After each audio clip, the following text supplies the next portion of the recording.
Em nome do Pai que me criou e do Filho que me resgatou e do Espírito Santo que me santificou, divina vontade, reina na minha vontade.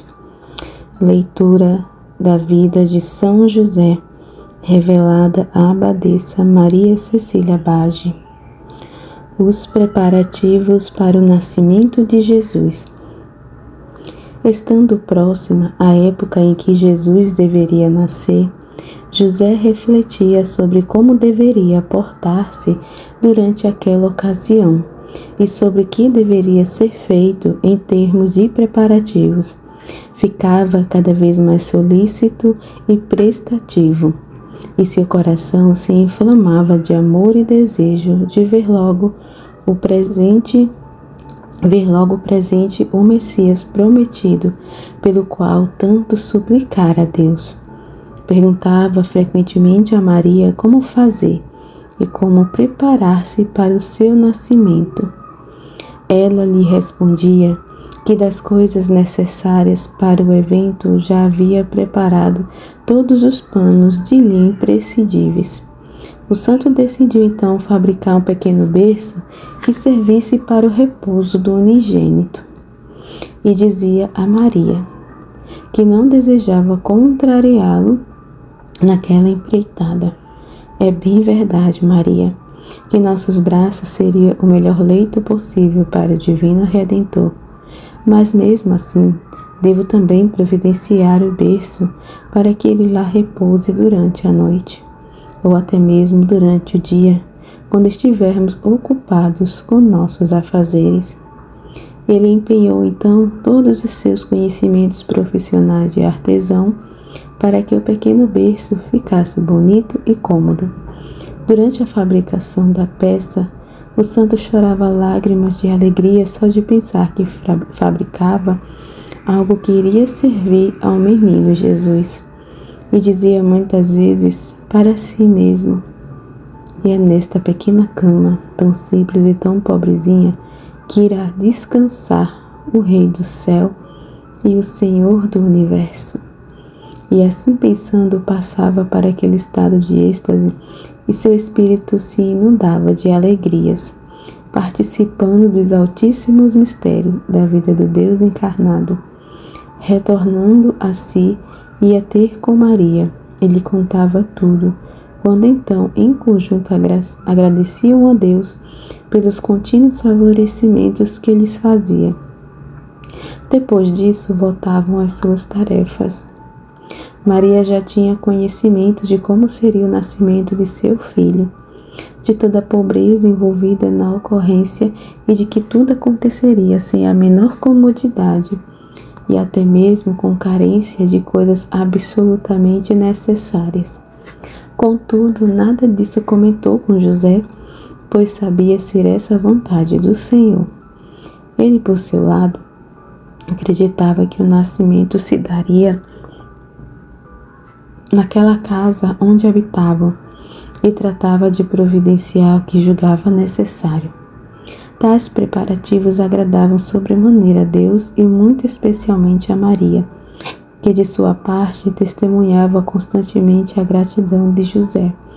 E o divino menino também não cessava de encher o Espírito do Santo com novas graças e favorecimentos ainda maiores. Ao mesmo tempo que desfrutava de tão grande alegria, ocasionava pela proximidade do nascimento de Jesus.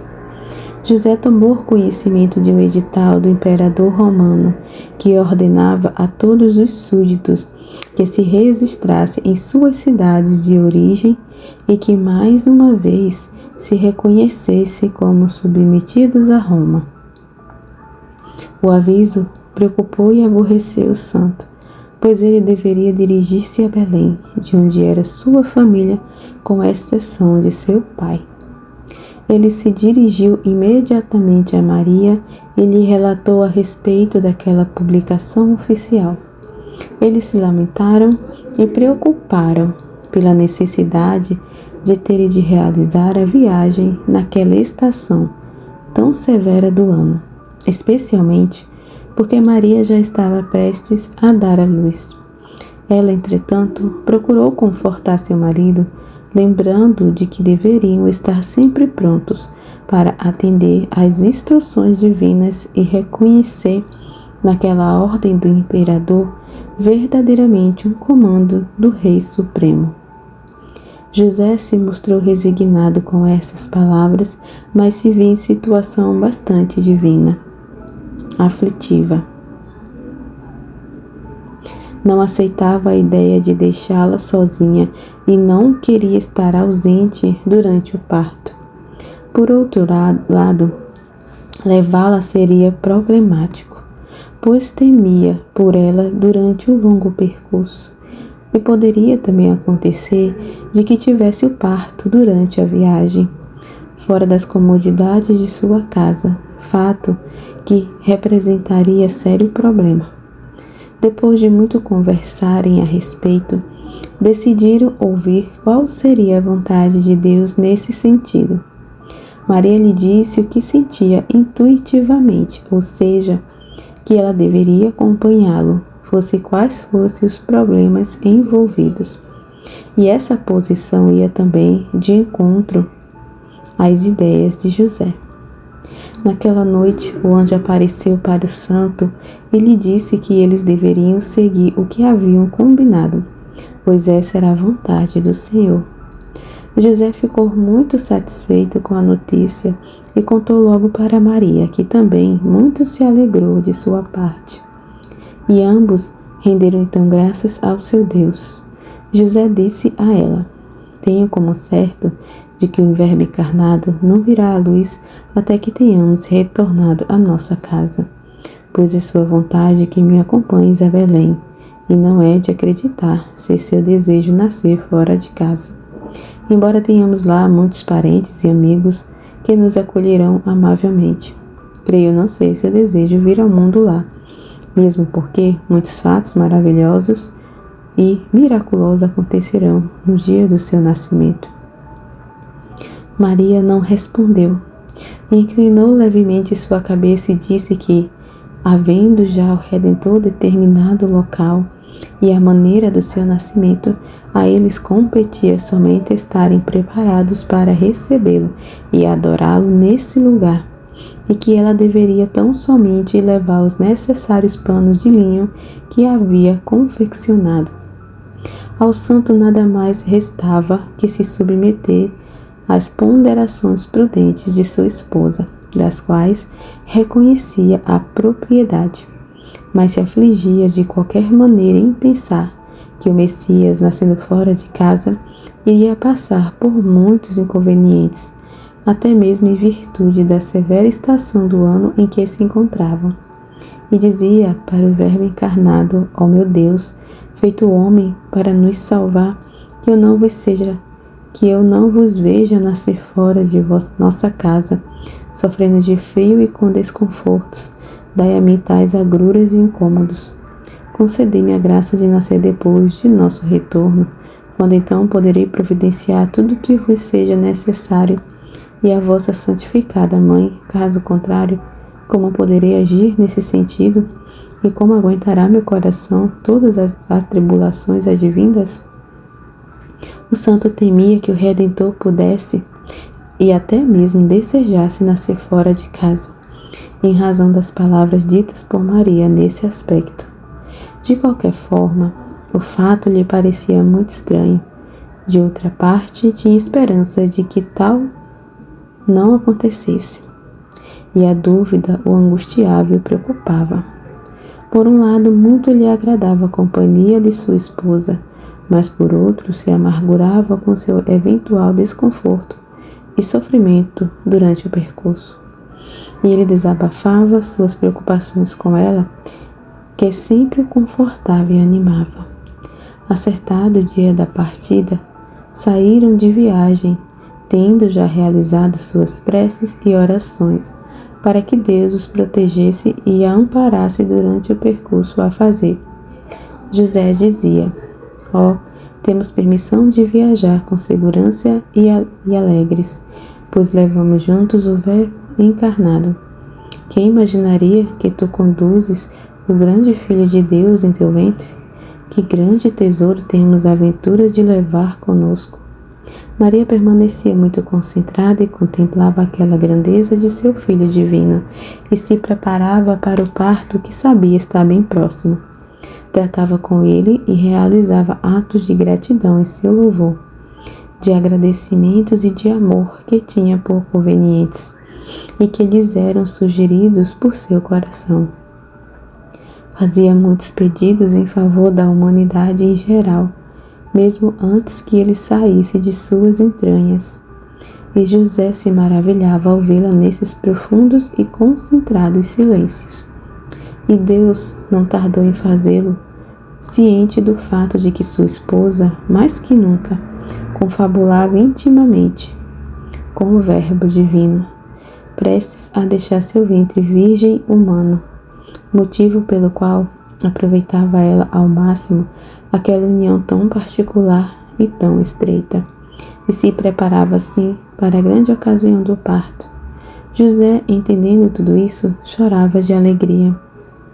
Na difícil viagem de Nazaré a Belém, não levaram outras provisões além das que Maria tinha por absolutamente necessárias, e caminhavam completamente absortos, contemplando e se maravilhando com o grande tesouro que transportavam. José se ajoelhava com frequência e adorava o Verbo encarnado com profundo sentido de veneração.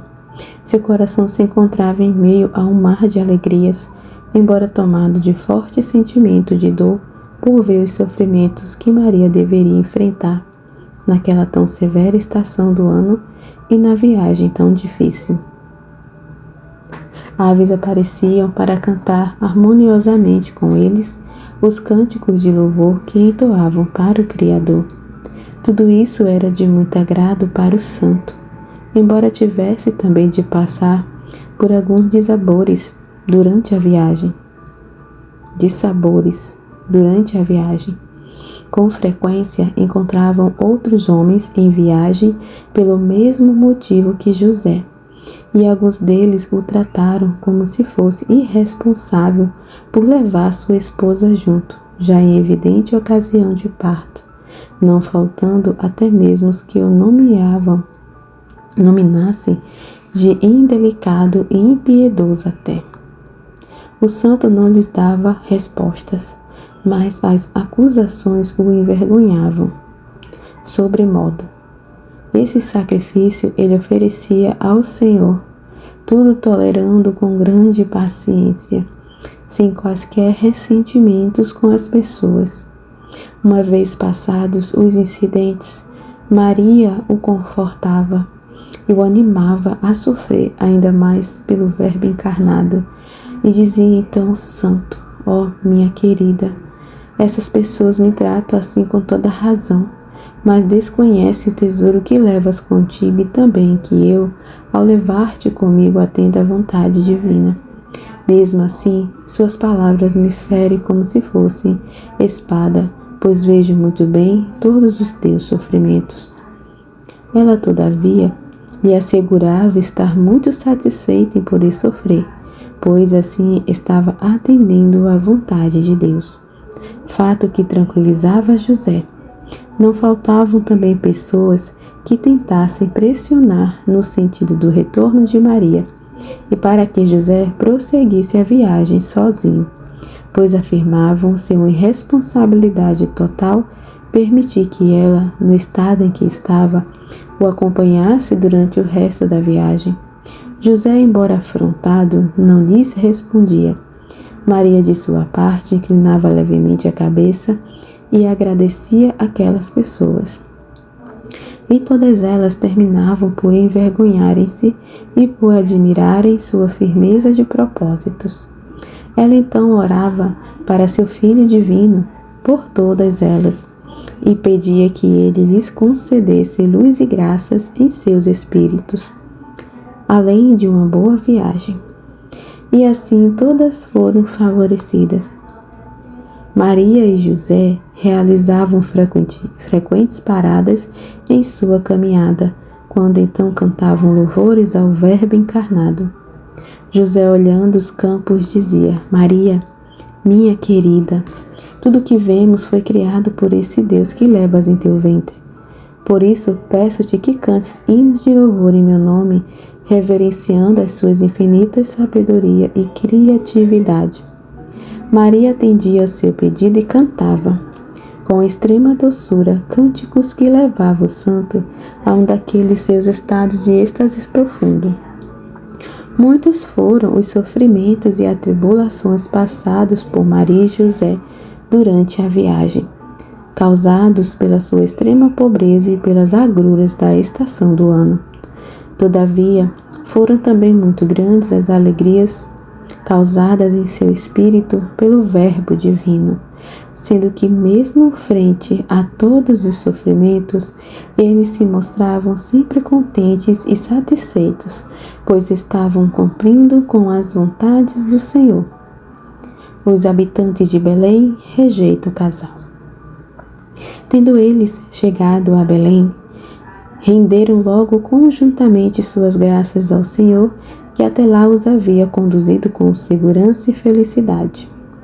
O santo acreditava poder encontrar imediatamente local conveniente para repouso de Maria, e também para ele, necessitados de descanso, que se encontravam sem falar no frio que enfrentavam. Em tais condições, entraram finalmente na cidade em hora já tardia da noite. Belém estava repleta de forasteiros e os albergues se encontravam todos lotados. Justamente pela grande afluência de pessoas de fora, que lá se encontravam pelo mesmo motivo que José. Ele imaginara poder passar aquela noite em um desses albergues e que pudessem repousar e recuperar suas forças depois da exaustiva viagem que tinham feito. No primeiro deles, não encontrou qualquer disponibilidade de lugares e esse fato muito o afligiu, pois Maria se encontrava deveras cansada. Foram a outra hospedaria noturna e lá também não existiam leitos vagos. Com crescente preocupação, José esperava ainda poder encontrar algo em algum outro lugar. Essas buscas todas, porém, o envergonhavam sobremaneira, pois Maria se fadigava ainda mais com elas. Apesar disso, não desistiam da procura, embora nada encontrassem mais uma vez. Aumentava a preocupação do santo por ver que não eram aceitos em lugar algum. Transidos de frio e cansados que estavam, ele transmitia a Maria essa sua aflição, e ela não deixava de confortá-lo, dizendo que tudo o Altíssimo permitia para os seus fins. Mas o aflito José dizia com lágrimas: é mesmo possível, esposa minha, que não exista local algum para o repouso do Senhor do Universo? Meu Deus, como sofre meu coração! Decidiram então buscar lugares junto aos parentes de José. Mas essas esperanças foram também em vão. Maria, como se sabe, estava plenamente ciente de tudo o que deveria acontecer. Mas nada dizia ao seu marido e deixava que ele tentasse solucionar o problema à sua maneira, pois tinha certo ser essa a vontade do Senhor e do seu filho. Foram a vários lugares, casas de parentes e amigos, mas nada conseguiram, pois estavam repletas e as pessoas muito estranhavam seu tão extremo estado de pobreza. Certas delas, que os haviam visto vagando de cá para lá, chegavam mesmo a chamá-los de vadios, por estarem circulando pela cidade em hora tão imprópria e inusitada da noite com um tempo tão desfavorável. Eles suportavam todos esses sofrimentos com heróica paciência e mantinham encerrada em seu coração toda aquela aflição que tinham. José pediu então para Maria que suplicasse ao seu divino filho no sentido de ele providenciar algo para eles, uma vez que, sendo já tão tarde, ele não mais sabia como agir. Maria procurava confortá-lo e o exortava a sofrer com paciência e a tolerar aquela falta de cortesia toda. Ele deveria aguardar a ação da divina providência e aceitar o que o Senhor havia previamente determinado. José pessoalmente se acomodaria à situação, qualquer que fosse ela, mas dizia: quem imaginaria que tantas pessoas que vieram para cá como nós tenham conseguido lugares para repouso e que somente nós dois sejamos sempre recusados? O meu coração sofre ao ver-te, minha querida, passando por tantas necessidades, sem que eu possa fazer algo para teu repouso e proteção contra o frio. Entretanto, se o Deus menino passa também por todos esses dissabores, devemos nós também poder aguentá-los. Maria tratava de dar-lhe algum conforto e de animá-lo para que sofresse tudo aquilo com alegria, e por amor ao Deus que tinha em seu ventre, dizendo: como deve sofrer o Verbo encarnado, vendo a ingratidão das pessoas desta cidade, nenhuma das quais mostra disposição em recebê-lo em suas casas. Sendo já tarde da noite e sem qualquer lugar para repousarem, acabaram por ficar muito aflitos e sem saber como deveriam agir naquelas circunstâncias. É fácil imaginar-se a preocupação de José, que sabia ser sua esposa a mulher que conduzia o unigênito em seu ventre. Ela e nenhuma outra no mundo. Maria, de seu lado, absorvia-se completamente em tratar com seu Filho Divino e clamava para que ele viesse à luz o mais rapidamente possível, para benefício de toda a humanidade. Nesse instante, Deus provocou uma inspiração em José e fez com que se lembrasse da existência não muito distante de Belém, de uma pequena gruta que normalmente servia de abrigo para animais de camponeses das redondezas. O santo decidiu então que eles deveriam dirigir-se para lá e assim não ficassem aquela noite ao relento. Com grande preocupação, falou com Maria a respeito e ela tranquilamente concordou com sua decisão. E assim fizeram. José chorava aflito e explicava ao Verbo encarnado seus sentimentos.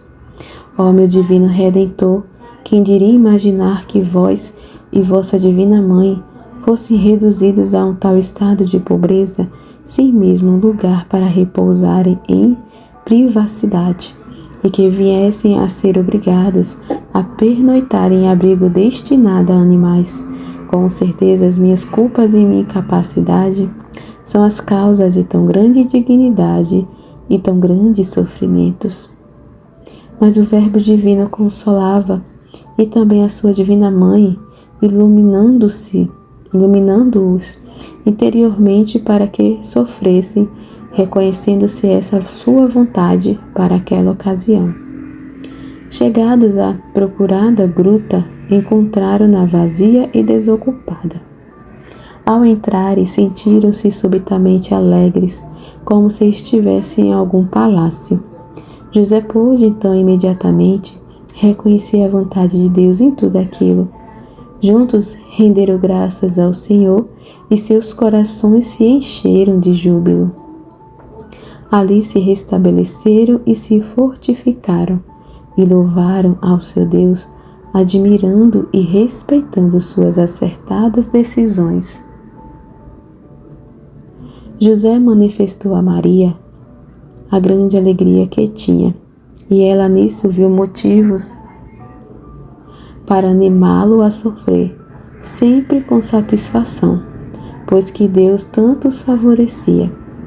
José então dizia: querida esposa, é mesmo verdade que Deus se mostra extremamente condescendente em sua recompensa por todas as tribulações que tivemos e pelo muito que temos sofrido em razão de nosso amor por Ele.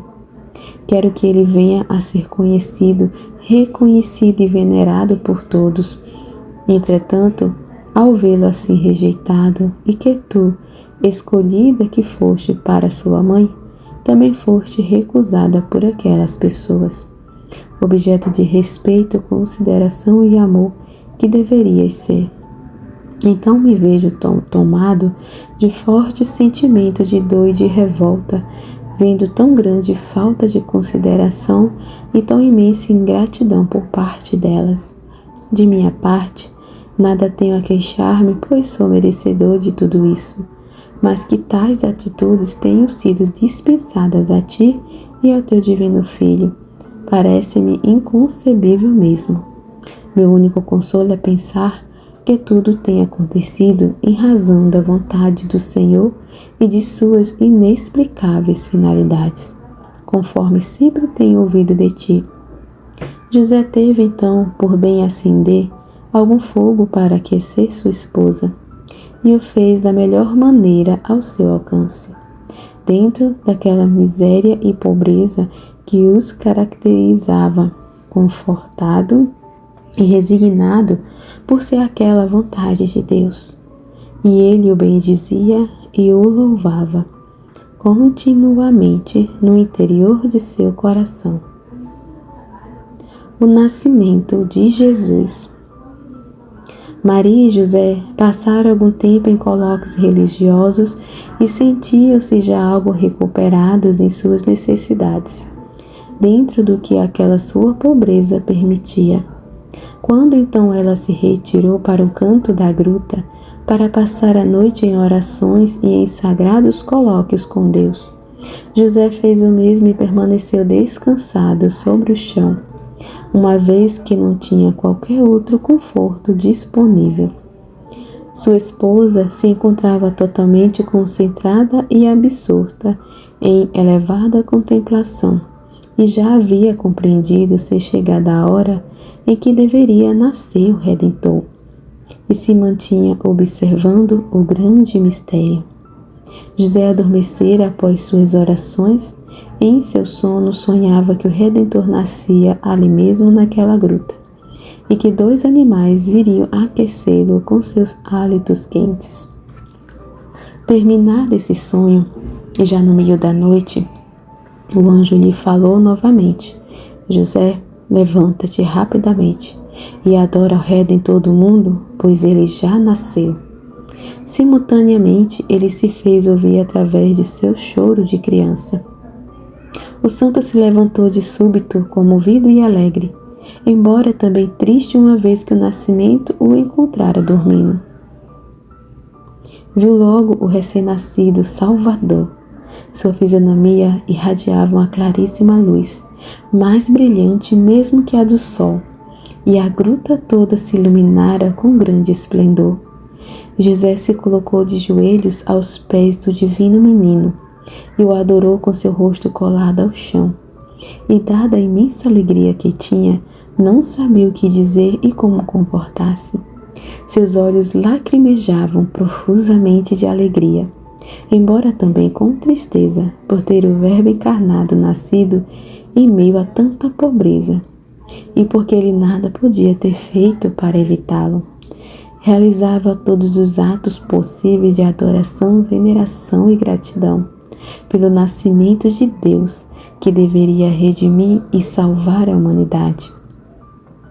O santo menino fixou nele seus pequenos olhos e olhou para ele com grande ternura e amor, fato que provocou nele um súbito amor e inflamou completamente seu coração. E tudo isso aconteceu praticamente em um breve instante. Maria, voltando a si, pôde ver que já havia nascido seu filho, que era o Deus verdadeiro encarnado. E então o adorou e realizou todos os atos de amor característicos das mães em relação aos seus filhos. Ao seu lado, José estava completamente absorto e admirado, com seu espírito inundado em um mar de alegrias, não podendo desviar seu olhar dos olhares amorosos que lhe lançava seu querido e amado Deus e Senhor. Sentia apertado seu coração, por ver que ele estava no chão, completamente despido e tiritante de frio. Não ousava tomá-lo em seus braços, esperando que Maria o fizesse. Muito se maravilhava o afortunado José com o divino menino, e nele podia ver toda a grandeza e majestade do Senhor. O menino Jesus olhava para sua mãe como que para pedir que ela o tomasse em seus braços. José sentia por ele um grande amor e muita pena em vê-lo assim, tiritando de frio. Coros angelicais cantavam em louvor e glórias ao Altíssimo, como que anunciando a paz na terra aos homens por ele amados. Embora não dando muita atenção a esses hinos, o santo participava de tudo e se entretinha admirado e contemplando o Verbo encarnado, nascido em meio a tanta pobreza. Todavia, muito lhe agradavam aquelas festas todas, e também os cantos entoados de júbilo pelos anjos em glorificação ao Senhor. Teve visões esclarecedoras e tomou conhecimento dos motivos pelos quais o Salvador teria desejado nascer naquela gruta, pobre, completamente desconhecido e em total anonimato. Mantinha-se extraordinariamente atento a todas as ações de Maria. Admirava a prudência, a graça, a humildade, a caridade e o amor que dedicava ao seu divino Filho, dizendo para si mesmo: desde quando eu mereço graça tão sublime como a de ter esposa e companheira que é mãe de um Deus, e poder observar e presenciar milagres tão esplendorosos? Que poderei fazer para mostrar-me devidamente grato por tanta misericórdia e benevolência do Senhor para comigo, servo ingrato que sou? Praticava também muitos atos de agradecimentos a Deus e ao seu Redentor. Maria, então, tomou em seus braços o Deus nascido, e o coração do santo teve consolo ao ver que não mais estava deitado no chão. Colocou-se ele de joelhos em frente dela, e assim adorou novamente ao Deus encarnado nos braços de sua mãe. E ele, mais uma vez, olhou para José com fisionomia alegre e sorridente, mostrando sua satisfação por encontrar-se finalmente no colo de sua muito querida e amada mãe. Rejubilante em seu coração e desfrutando muito daquela grande felicidade de sua esposa, dizia José: ó meu Redentor, como vos vejo satisfeito nos braços de vossa mãe, e como sois semelhantes a ela em temperamento, e como a haveis coberto de virtudes e graças. Participo da imensa felicidade dela, escolhida entre todas as descendentes de Adão, a quem elevastes a essa posição tão digna e sublime. Agradeço a escolha que fizestes de mim para vos proteger, Rei Supremo. Dai-me, pois, a forma correta de agir, assim como as virtudes e a capacidade para exercer minhas funções da melhor maneira. O santo ansiava para que todas as pessoas do mundo viessem adorar e reconhecer o Verbo encarnado, nascido naquela gruta para a salvação geral. Mas, não se realizando naquele momento esse seu desejo, efetuou ele mesmo muitos atos de gratidão em nome de todos, com os maiores afeto e veneração. Tais atos muito agradaram o menino Deus, que então sorriu e inclinou sua cabeça na direção dele, fato que muito o alegrou. E José assim se dedicou ao Redentor para sempre, como se fosse verdadeiramente seu servo escravo, renovando continuamente essa sua devoção. Ó meu Deus, de fato, haveis cumprido vossa promessa. Embora eu tenha aguardado por muito tempo, os atuais acontecimentos superam todas as minhas expectativas. Esperava pelo cumprimento dessas promessas desde a minha tenra infância, mas jamais poderia ter imaginado realidade tão sublime. Ó, como vos haveis superado no cumprimento delas! A mim cabe corresponder e servi em tudo que vos tenho prometido. E espero a graça de poder servir-vos fielmente e com perfeição. E meu querido e amado Senhor, que eu me aplique todo a vosso serviço. E ele passou então a saudar Maria.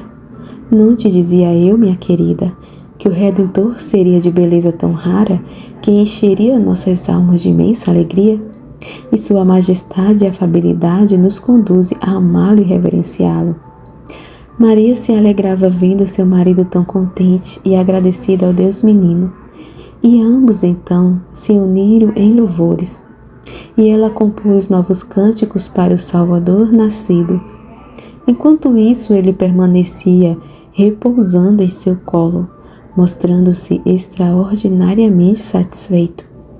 Passado algum tempo, Maria o enfaixou e o colocou na manjedoura, pois sabia ser essa a vontade de Deus.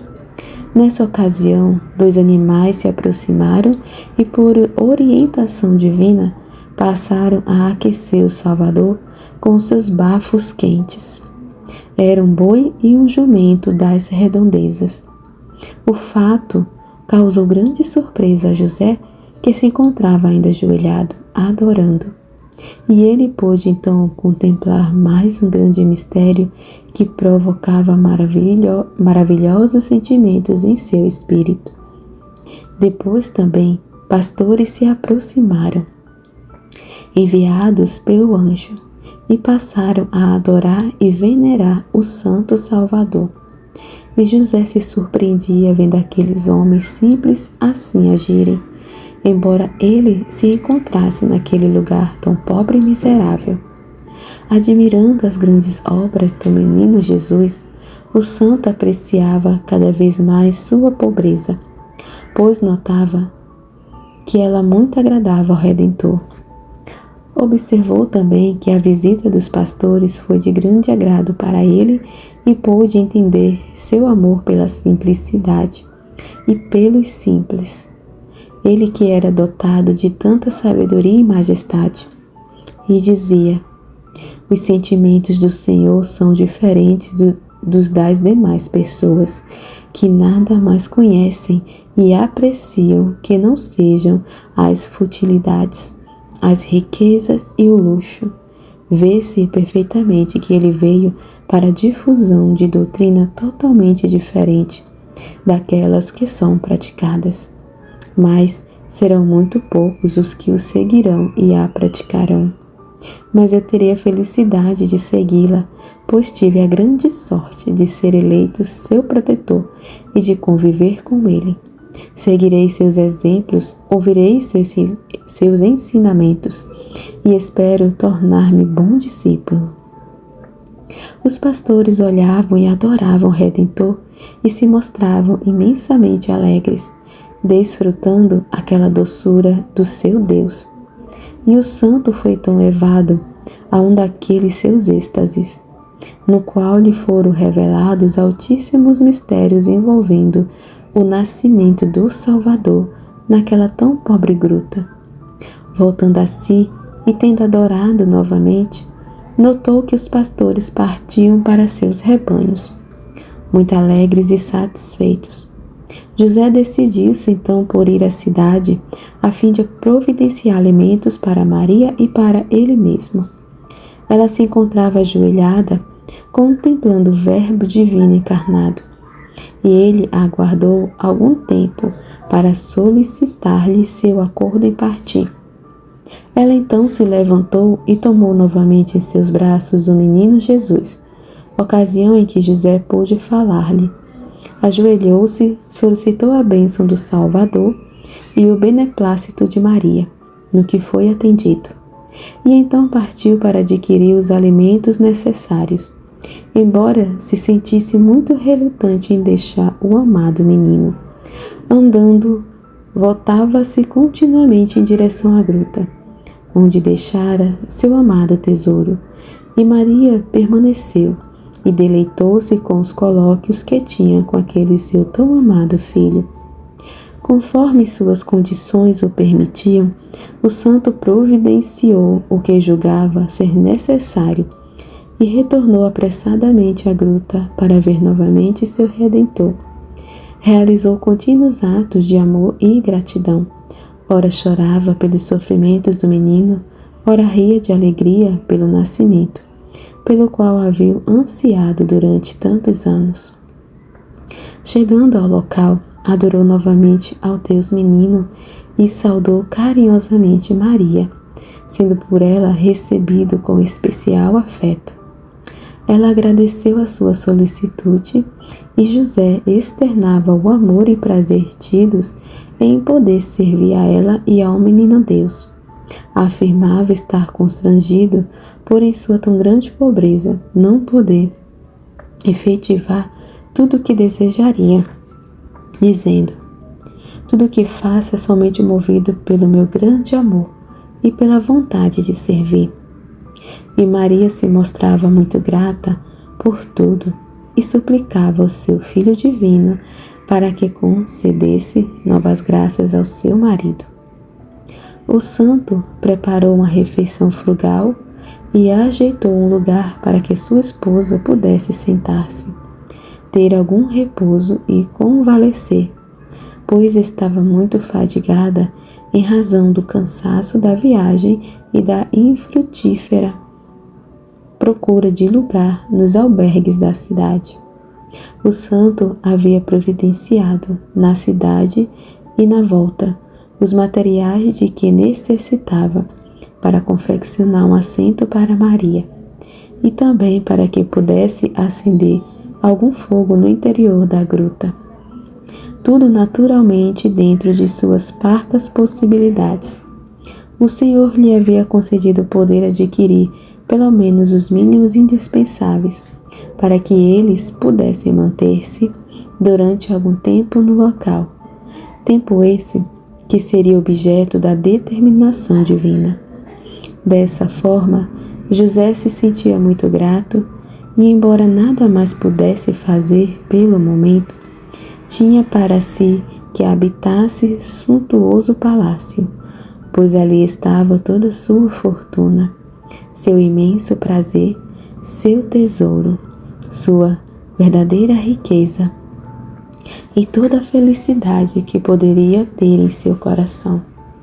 Maria mantinha seu filho no colo e desfrutava de sensações que jamais poderão ser imaginadas, e muito menos ainda entendidas. Ele, por seu lado, se alegrava em ver o menino em seus braços, desejando também fazer o mesmo, ou seja, tomá-lo nos seus.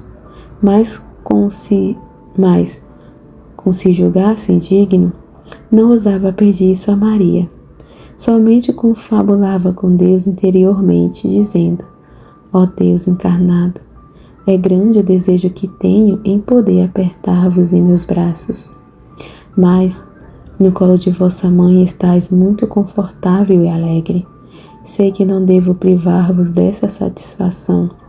Todavia, como vos dignais a estar algumas vezes na manjedoura, quem sabe vos digneis também a permanecer no indigno colo deste servo. Ah, como meu coração anseia por isso!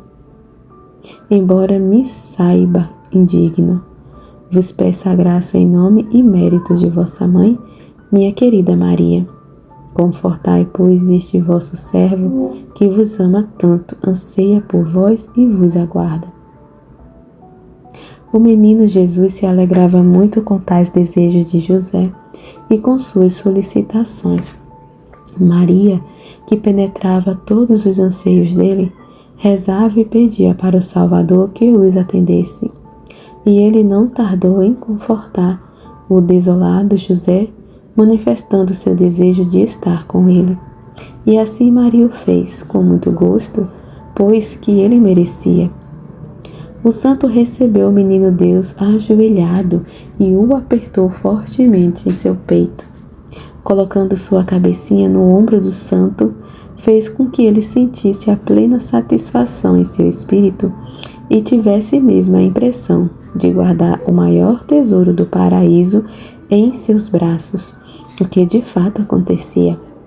E José entrou no mais forte estado de êxtase que já havia experimentado, pela imensa doçura daquele instante. Mais uma vez teve revelações sobre a vida do Redentor, conheceu profundos mistérios, e esse respeito e sua alma se engrandeceu. Com graças plenas, pôde então ver com mais clareza quanto sublime era a missão que Deus lhe confiara, a de ser marido de Maria e, por meio dela, ser pai adotivo do Verbo divino encarnado. Muitas horas durou tal êxtase. Maria, de seu lado, adorava o menino Jesus, que repousava tranquila e serenamente no colo de seu pai. Ela se alegrava muito com as graças recebidas por ele, pois estava ciente de tudo e rendia fervorosos agradecimentos a Deus. Desejava ter o menino outra vez em seu colo, mas se satisfazia em privar-se de tal encantamento, uma vez que seu marido desfrutava naquele momento. E se pudesse, faria com que todas as criaturas do mundo também participassem daquela tão grande ventura. Tal era a sua caridade para com todos. Voltando a si, José observou o divino menino que descansava em seu colo doce e tranquilamente, e chorou tal a ternura que tinha, permanecendo absorto em contemplar a grandeza daquele Deus que apertava em seus braços. O menino acordou e passou a olhar amorosamente para Maria, mostrando desejo de voltar para ela. José percebeu essa intenção e o devolveu a ela, que também ajoelhada, o recebeu com imensa alegria em seu coração, pois desejava ardentemente que isso acontecesse. O santo agradeceu mais uma vez ao Senhor pelo grande favorecimento recebido, e depois também a Maria. E os dois em conjunto agradeceram outra vez ao Salvador por todas aquelas graças que ele lhes concedia. Dessa maneira, eram maiores as graças na alma de José, e ele progredia em seu amor pelo Redentor.